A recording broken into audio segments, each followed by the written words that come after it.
Hello everyone and welcome to another YouTube video. In this one we're going to have a quick blitz tutorial of MagicQ, the computer software that Chamsys do, which is free and you can download it, and you spend £10 on their basic dongle and you can pretty much run any DMX Lite from it. And we're going to start down the bottom here. These are your submasters. There's multiple pages of them. You've got 10 down there. There you go. I'm going through the pages. I'm not sure how many pages there are, but there's loads, probably hundreds of submasters. These buttons down here and on the right, they're kind of like your quick toggle buttons to get to certain things. You've got different layouts that you can pick for the main section of the program.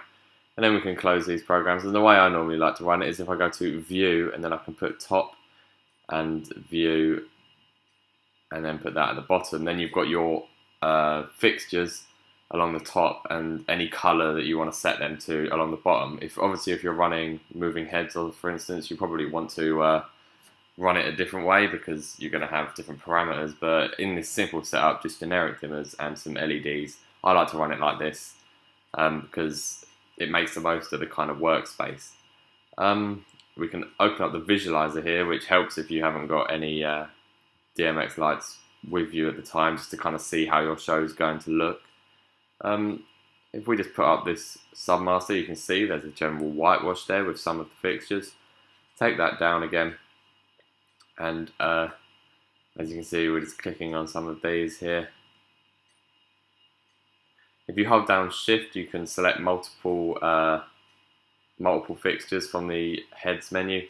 And then we're just going to use the X wheel and drag, and that will select the brightness, pretty much, the intensity of the light. You can then just click record and then click on a Q stack. Then whatever you have recorded on that will then be on that Q stack. You can see it there and you can type in whatever it was. That was a whitewash we just done there. Call it the demo because I've already got one. And then when we put up this Q stack fader, there we go, we have the whitewash. The fader can do multiple things. It can activate the stack, but by default it's brightness, so we'll keep that. You've also got all different parameters that you can change, and it gives you information about them parameters as well. Just remove the Q there because I've already got a whitewash. Over here we've got a chase. If I put the fader up and then click next, if you go over here you can see I've got that pulsing red LED. This chase is pretty simple. At the bottom on the X tab here, you've got the speed of the chase, so how quickly it changes colour in this case. You've also got the fade time, so whether it fades into each, the red fades, or whether it just jumps on, off, on, off. So it's really easy to program that, and once you've set it, it stays like that for that chase. As you can see, we take down the fader again. Then we can just close that and get back to our window.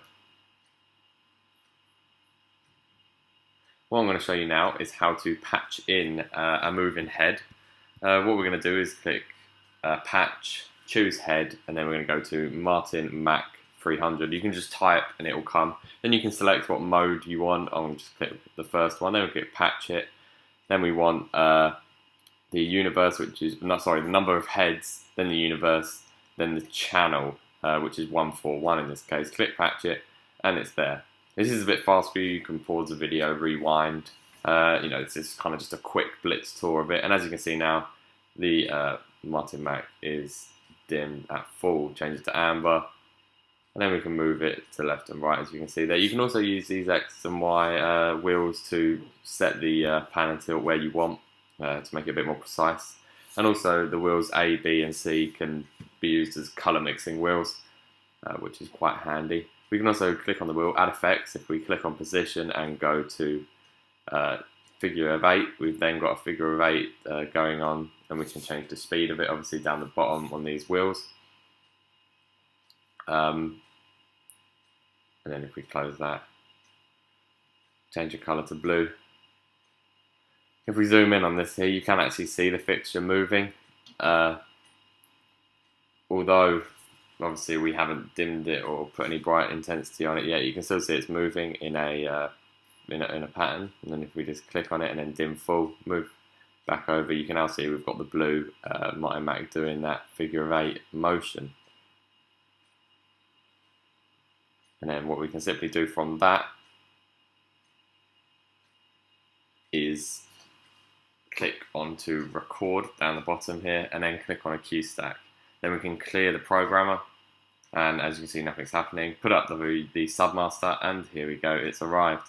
So it's really simple, and especially things like that, programming that on a desk would be pretty hard because of the effects manager and everything. It's all quite simple. But I know this has been quite a blitz tour of MagicQ.